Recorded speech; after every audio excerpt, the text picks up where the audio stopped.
여러분, 이거 아세요? 왜 일본인들이 하늘에서 떨어지는 원인불명의 검은 비를 두려워하는지 말입니다.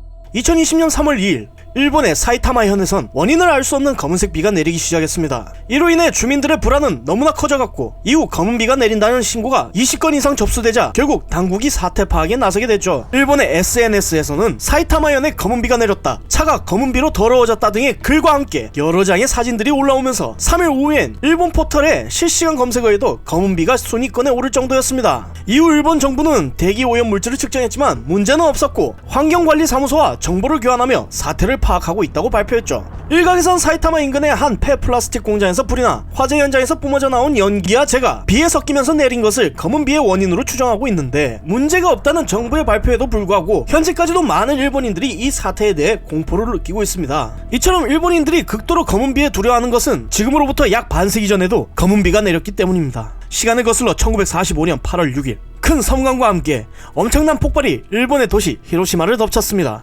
인류 역사상 최초로 인간이 사는 도시에 사용된 핵폭탄 리틀보이가 폭발한 것이었죠. 핵폭탄이 폭발하면 제일 먼저 10만 분의 1초 사이에 섭씨 3만도라는 엄청난 화염이 발생하며 주위의 모든 물질을 녹여버리죠. 원폭의 중심지 반경 500m 안에 있던 모든 생명체는 이 열파에 의해 사라졌습니다. 이윽고 1초 뒤 반경 250m, 높이 7km에 달하는 버섯구름이 형성됐으며 엄청난 폭풍이 히로시마 시내로 불어왔습니다. 그리고 이 폭풍은 폭발 지점으로부터 멀리 떨어져 있는 건물들까지 모조리 날려버렸습니다.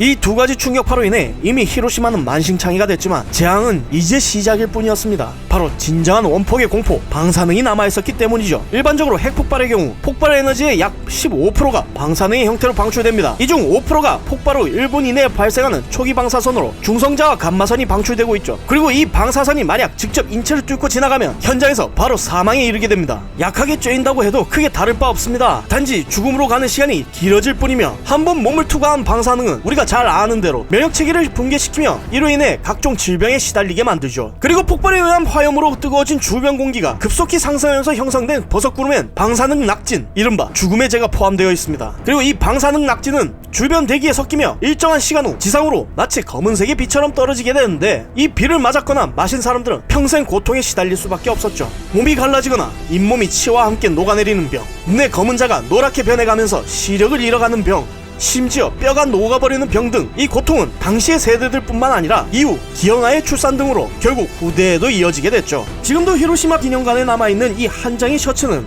핵폭탄이 도시를 파괴한 이후에 내린 검은 비의 흔적을 적나라하게 보여주고 있습니다. 원폭의 공포와 2011년에 발생한 후쿠시마 원전 사태로 인해 방사능 물질에 대한 엄청난 트라우마를 가진 일본 사람들에겐 하늘에서 떨어지는 검은 비는 말 그대로 살아있는 공포로 와닿을 수밖에 없을 것입니다. 결국 이처럼 국민이 느끼고 있는 공포와 트라우마는 한 나라를 책임지며 운영하는 정부가 제대로 된 조치와 방안을 계획하지 않는다면 영원히 사람들의 마음속에 있는 상처로 남을 수밖에 없을 것입니다. 몰라도 상관없는 지식, 몰상식. 다음 시간에 좀 더 재미난 이야기로 찾아뵙겠습니다. 감사합니다.